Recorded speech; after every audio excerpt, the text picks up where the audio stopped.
Ninguém tinha acesso às ordens secretas do Alexandre, até que este mesmo comitê, que foi o comitê dos Twitter Files, começou a divulgar as ordens dos Alexandres, as ordens alexandrinas. E o que os congressistas dizem nesse relatório? Aspas. O irmão mais velho de Eduardo Bolsonaro, Flávio, é um dos principais candidatos à eleição no Brasil, com pesquisas mostrando que ele e o atual presidente brasileiro, Luiz Inácio Lula da Silva, estão virtualmente empatados às vésperas das eleições de outubro de 2026. Diz o relatório, não sou eu. As ordens de censura e o lawfare promovidos pelo ministro Moraes contra a família Bolsonaro e os seus apoiadores podem prejudicar significativamente a sua capacidade de se manifestar online sobre temas de importância pública nos meses que antecedem a eleição presidencial brasileira. Não só isso demonstra o que eu sempre disse aqui no programa, que os americanos estão sim de olhos nas pesquisas eleitorais e no cenário brasileiro, que a falta de engajamento prejudicou inclusive muito a manutenção da Lei Magnitsky. O Nicolas ficou muito chateado quando a gente falou isso, mas é verdade. Está no ar o Márcio Talks, o canal de cortes mais visto do YouTube. Eu sou Márcio Andrade e no vídeo de hoje você vai ver mais um conteúdo sensacional. Portanto, é muito importante que você se inscreva no canal, deixe o seu comentário, deixe também o seu like. Se liga aí! Sobre as coisas que estão acontecendo aqui nos Estados Unidos, né, o trabalho que a gente faz aqui, eu começo, hoje tem muito assunto para falar disso hoje, eu começo com uma notícia publicada pelo Metrópolis, cujo título é Governo Trump aponta viés político em atuação de juízes no Brasil. A matéria fala sobre um relatório do Departamento de Estado dos Estados Unidos que apontou falhas estruturais no combate aos crimes financeiros no Brasil. Mas essas falhas não são qualquer coisinha. No relatório, os americanos apontam para o fato de das decisões judiciais no Brasil terem sido fortemente influenciadas por vieses políticos e que os impactos dessas decisões não estão somente restritos ao Brasil. O Departamento de Estado descreveu a situação dizendo que, no Brasil, abre aspas, juízes agindo com fortes vieses políticos proferem decisões com ampla relevância doméstica e pretendido impacto internacional, o que permanece sem solução. Isso aqui é como, por exemplo, o STF, ou mesmo a Justiça Comum, soltar um traficante de drogas cuja operação não ocorria só no Brasil, mas atingia também outros países. Você tem noção que o PCC lava dinheiro aqui nos Estados Unidos? Ou as ações dos Estados Unidos, e não é como se fosse um caso isolado, tá? Não, tá? Nesse exato momento, existem investigações em curso contra 4 brasileiros que são suspeitos de lavar 158 milhões de reais de tráfico de drogas aqui nos Estados Unidos, em curso. Então a leniência e passividade do Poder Judiciário em relação ao crime organizado não é mesmo só um problema do Brasil, um problema muito sério. Mas, mais do que isso, o relatório critica também a morosidade com a qual o Poder Judiciário aprecia certos casos. Os atrasos judiciais frequentemente levam à prescrição dos processos antes do julgamento. Fala dos traficantes no Brasil presos, que são soltos e que acabam nunca sendo julgados. Para vocês terem uma noção, o relatório diz que os métodos de lavagem de dinheiro das organizações criminosas no Brasil incluem o uso de bancos. Alô, Banco Master. Alô, Daniel Vorcaro. E, claro, imóveis, contas fantasmas em paraísos fiscais, aposta online, as mesmas bets que o Senado Federal queria legalizar, redes financeiras informais. Veja, nós estamos vendo um relatório que é o expediente principal que o Departamento de Estado tem utilizado para avaliar o combate contra o narcotráfico e lavagem de dinheiro por parte dos países que se relacionam com os Estados Unidos. Nós temos um relatório do Departamento de Estado dizendo que o nosso judiciário é politizado. Então, as pessoas muitas vezes entram assim, começam a ouvir falar do nada que os Estados Unidos começam a pensar em designar o Comando Vermelho e o PCC como organizações narcoterror. Ora, não é do nada. Tem trabalho por trás, tem documentação, tem colaboração de várias pessoas, tem relatórios, tem revisões, tem contestações. E isso só é possível graças ao trabalho feito aqui nos Estados Unidos. Quando você vê alguém sendo sancionado, como nós temos hoje dúzias de autoridades brasileiras sancionadas, isso é fruto de relatórios e documentos que sustentam essas ações. Então, eu creio que, por exemplo, se o resultado agora for a intensificação do combate ao PCC, o Comando Vermelho, e a designação desses grupos, eu já estaria de bom tamanho. Estaria ótimo. Mas essa nem de longe é a principal notícia do programa de hoje. Eu diria que hoje a gente tem orgulho dos frutos que a gente começou a colher novamente no Congresso dos Estados Unidos. Ontem eu falava no meu X sobre como uma parte fundamental desse trabalho que Eduardo e eu estamos fazendo aqui nos Estados Unidos é trazer luz aos atos clandestinos do regime brasileiro. Nesse ano especificamente, nós precisamos dar mais atenção ainda, uma atenção mais especial à censura que eu abordei no primeiro bloco e a tentativa do STF de manipular o resultado das eleições brasileiras através também desse tipo de mecanismo. E eu avisei ontem, que hoje nós daríamos mais um passo importante nesse processo de trazer luz aos atos clandestinos.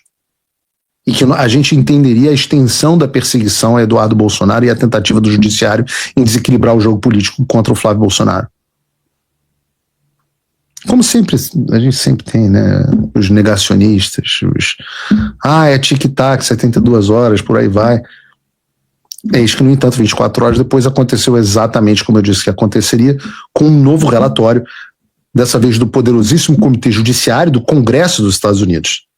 E não fui eu que dei a notícia, não. Vejam o que disse o Metrópolis, que recebeu, através de mim, esse documento com exclusividade. Bota o vídeo do Metrópolis, por favor.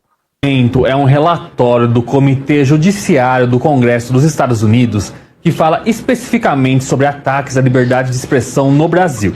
O relatório classifica várias decisões do ministro Alexandre de Moraes como censura, alerta que essas ações podem ter efeito nas eleições brasileiras e mostra ordens de Moraes para derrubada de contas em redes sociais a nível global.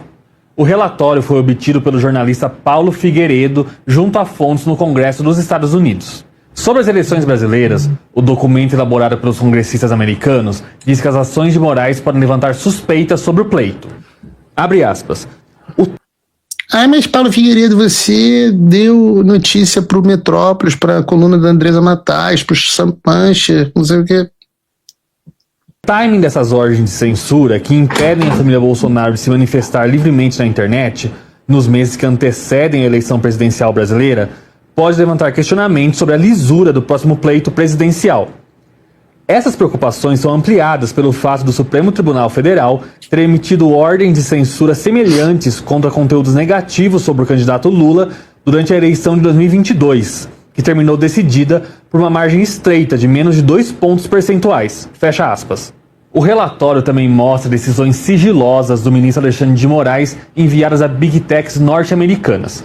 Os congressistas denunciam que o juiz da Suprema Corte Brasileira ordenou o bloqueio global de perfis em redes sociais. Nessa decisão de 2020, Moraes determina que o Facebook exclua 16 perfis a nível global. Moraes ordenou a remoção de diversas contas e canais relacionados a Bruna Yubi, o Monark, em 24 plataformas, incluindo TikTok, YouTube, Apple e Rumble. O relatório relembra que na época das ordens, Monark morava na Flórida. Então, essas tentativas de remover sua conta representariam uma ameaça direta à liberdade de expressão de cidadãos que estão nos Estados Unidos.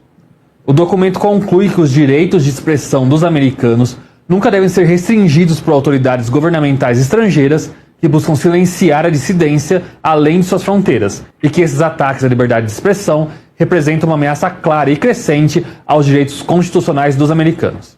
Abre aspas. O comitê continuará a realizar a supervisão e a desenvolver soluções legislativas para proteger a primeira emenda das ameaças de censura estrangeira. Fecha aspas. O Metrópolis apurou que cópias desse material foram enviadas ao Departamento de Estado e à Casa Branca. Para saber mais, fique no Paulo Figueiredo Show, porque a gente teve acesso, obviamente, ao documento na íntegra, e o título é Ataque... Não fui eu que usei esse ataque à liberdade de expressão no exterior. O caso do Brasil, parte 3. Esse é um documento oficial do comitê, vocês estão vendo aí na tela, é um documento oficial do Comitê Judiciário do Congresso dos Estados Unidos, exclusivamente sobre o Brasil, e o Sam Puncher trouxe algumas afirmações, né, para além do que eles já citaram, eu separei alguns trechos do documento original que certamente merecem atenção de vocês.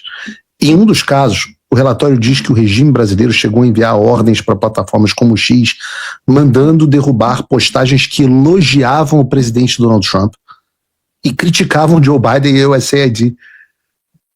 Porque o usuário que publicou o post fez referência às estranhezas eleitorais do Brasil em 2022, dizendo que tudo isso ocorreu com a ajuda do Biden e do USAID. Ora, como confessou o próprio Luiz Roberto Barroso e como disse abertamente Flávio Bolsonaro no palco do CIPEC. E aí vocês começam a entender por que certas coisas estão sendo ditas. Quando eu falo para vocês que nada no discurso do Flávio foi acidental, entendam. O texto traz também uma descoberta que até então eu não tinha visto ninguém comentar. Vocês sabiam que em 24 de setembro de 2025 a Universidade de Stanford realizou um evento chamado Compliance and Enforcement in Rapidly Evolving Landscape, que reuniu autoridades estrangeiras dos países que construíram o que eles chamaram de uma crescente regime global de censura, incluindo o Brasil? Sim, meus amigos, o Brasil, através do governo Lula, tinha uma representante nesse evento para discutir como eles podem te censurar ainda mais. A representante foi Mariana Ferreira Tielli, vice-cônsul do Brasil em São Francisco.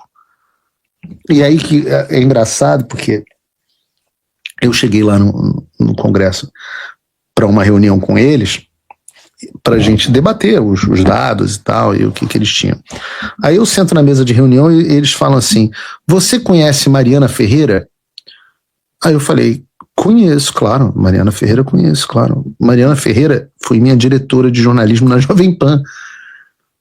E hoje acho que ela está no SBT Brasil, mas foi minha diretora de jornalismo da Jovem Pan. Foi uma ótima diretora comigo, não tenho nenhuma reclamação, nunca interferiu uma vírgula no que eu falasse. Aí a reportagem: pois é, ela estava lá na reunião sobre censura na universidade. Eu falei assim: a Mari?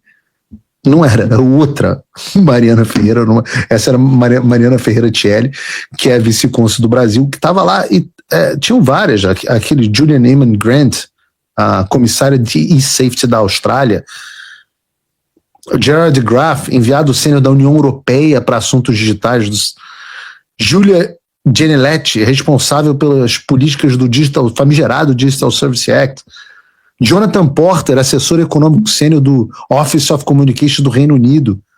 Ora, pega aí: Brasil, Austrália, União Europeia e Reino Unido. Coincidentemente, os países, ou o bloco de países, que mais contribuíram para o complexo industrial da censura exposto pelo governo Trump. E sabe o que os americanos disseram sobre o objetivo desse evento? Eu vou ler aqui para vocês no relatório. O propósito ostensivo do evento era reunir formuladores de políticas públicas, acadêmicos e experientes especialistas do Vale do Silício para discutir o estado da conformidade da fiscalização das regulamentações existentes relacionadas à confiança na segurança online. Na realidade, essa mesa redonda reuniu autoridades estrangeiras que visaram diretamente minar a liberdade de expressão americana e representam uma séria ameaça à primeira emenda. Reparem no que está sendo dito no relatório. Nós estamos descobrindo que o Brasil, no governo Lula, participou de um evento nos Estados Unidos cujo intuito era cercear a liberdade de expressão no mundo, não só no Brasil, como no Reino Unido, na Austrália, etc., influenciando inclusive os Estados Unidos. E a gente começa a entrar no terreno. Flávio Bolsonaro quer uma interferência americana. Olha o governo Lula mandando gente para interferir nas nossas eleições através da censura, porque essa é a pauta significativa, a parte eleitoral. Há poucos anos ninguém sabia o que acontecia no Brasil. Ninguém fazia ideia do que ocorreu nas eleições de 2022, da censura que a direita sofreu, e como é que aquela eleição completamente foi parcial em favor do Lula. Ninguém tinha acesso às ordens secretas do Alexandre, até que este mesmo comitê, que foi o comitê dos Twitter Files, começou a divulgar as ordens dos Alexandres, as ordens alexandrinas. E o que os congressistas dizem nesse relatório? Aspas. O irmão mais velho de Eduardo Bolsonaro, Flávio, é um dos principais candidatos à eleição no Brasil, com pesquisas mostrando que ele e o atual presidente brasileiro, Luiz Inácio Lula da Silva, estão virtualmente empatados às vésperas das eleições de outubro de 2026.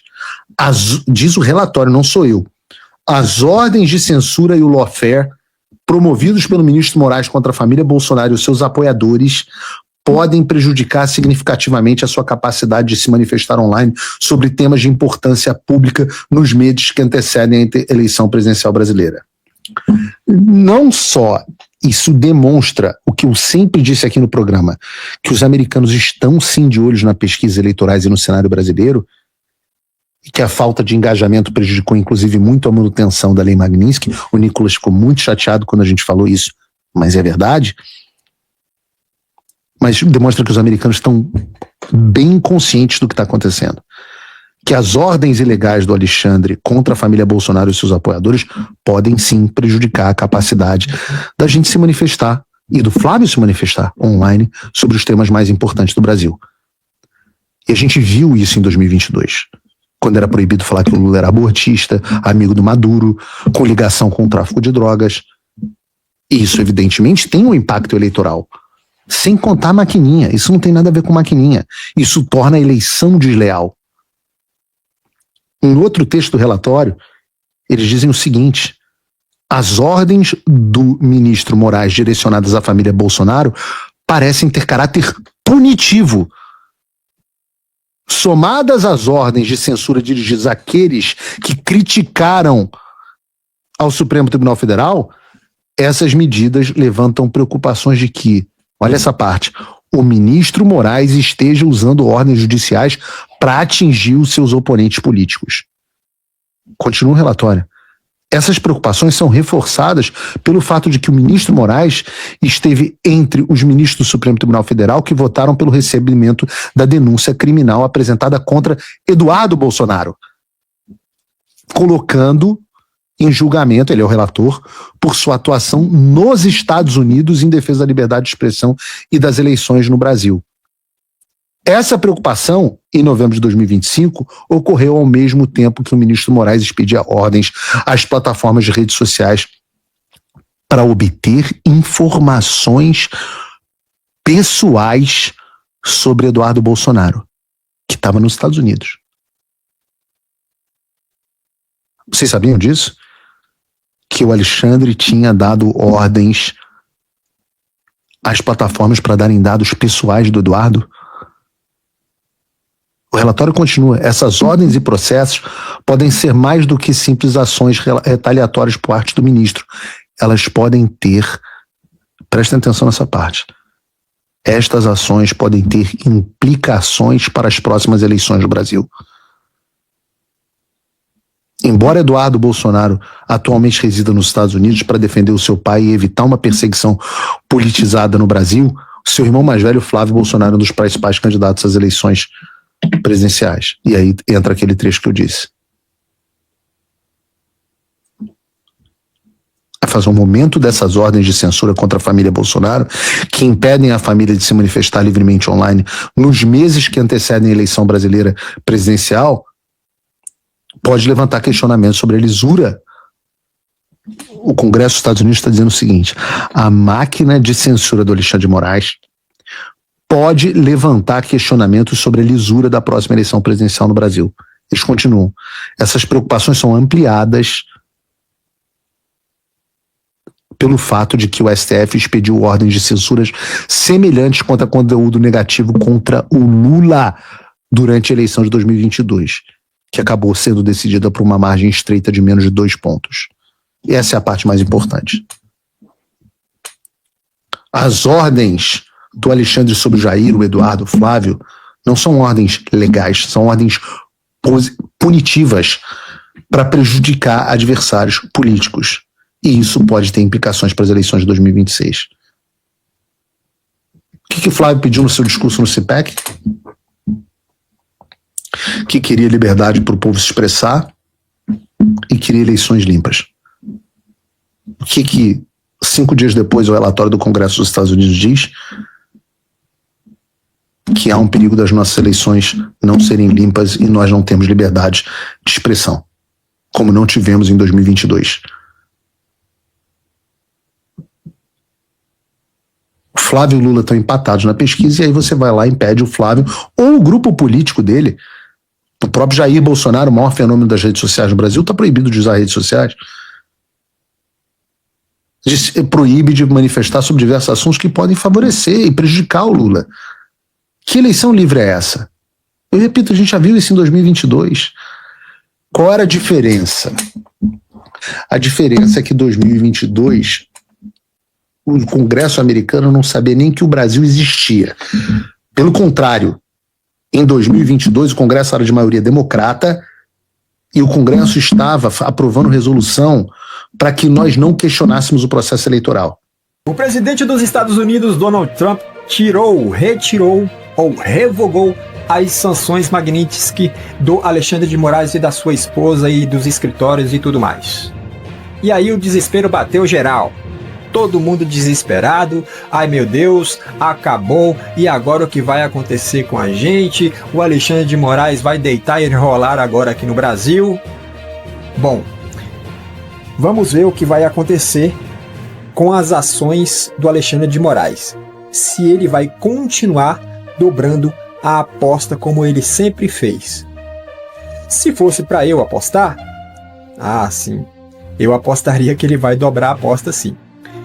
Mas a gente não sabe qual foi o acordo que foi feito. Ninguém sabe como foi feito esse acordo entre Luiz Inácio Lula da Silva e o Laranjão, o Trump. Esse acordo, se é que de fato houve um acordo, mas é muito provável que esse acordo tenha acontecido porque o Trump não iria revogar assim a lei Magnitsky de graça, né? Só porque gostou da cara do Lula, teve uma química ali. Então, houve um acordo. Esse acordo está em sigilo. Ninguém sabe o que foi que aconteceu. E outra coisa, quem sentou para negociar com o Trump, quem negociou com o Trump foi o Lula, não foi o Alexandre de Moraes. Aí é que está o pulo do gato. O Alexandre de Moraes não negociou com o Trump. O Alexandre de Moraes, ele vai continuar dobrando a aposta porque não foi ele que prometeu nada para o Trump. Não foi o Alexandre de Moraes que prometeu para o Trump que vai aliviar para as redes sociais, né? Que vai aliviar nas eleições do ano que vem. O Alexandre de Moraes, ele não prometeu nada disso. Quem fez as suas promessas, se é que houve algum tipo de promessa, algum tipo de acordo, foi o senhor Lula da Silva. E o Trump resolveu aí, não sei por que cargas d'água, ele resolveu acreditar na lorota do Lula. Pois bem, conversaram e o Trump foi lá e cumpriu a parte dele no acordo, na conversa. Retirou as sanções do Alexandre de Moraes. Resta saber agora se de fato isso será cumprido. O quê? O que foi acordado. E se o que foi acordado com o Lula, com o governo Lula, que foi com ele que foi negociado tudo, e se o Lula não cumprir? Se fosse para eu apostar, eu apostaria que ele não vai cumprir. Eu apostaria que o Alexandre de Moraes vai dobrar a aposta e que o Lula não vai cumprir. O Lula, eu não sei se o Lula tem capacidade de cumprir o que ele prometeu, né? Eu acho que a intenção dele não é nem cumprir nada. O Lula não tem a menor intenção de cumprir nada com os Estados Unidos da América. Nem ideologicamente, nem em nada. Nem comercialmente, né? O negócio do Lula é a China, o negócio do Lula é a Rússia. Então, isso vai determinar, né, a postura do Lula, a postura do governo Lula, porque a postura do judiciário eu já sei qual vai ser. A postura do governo Lula vai determinar, né, qual vai ser a ação do Trump da agora para frente. Porque se o Lula não cumprir com o prometido, muito possivelmente é provável, existe uma possibilidade ainda que mínima, mas existe, de que a lei Magnitsky retorne, que o Trump volte com a lei Magnitsky para sancionar quem estiver ali infringindo o tal acordo. Não é isso? Isso é uma possibilidade. Ao meu ver, na minha visão, existe essa possibilidade. O que você acha? Você acha que existe essa possibilidade? Deixa aqui nos comentários. Beleza? Por esse vídeo é isso. Se inscreva no canal, deixa o seu comentário aí embaixo e deixe também o seu like. Até breve.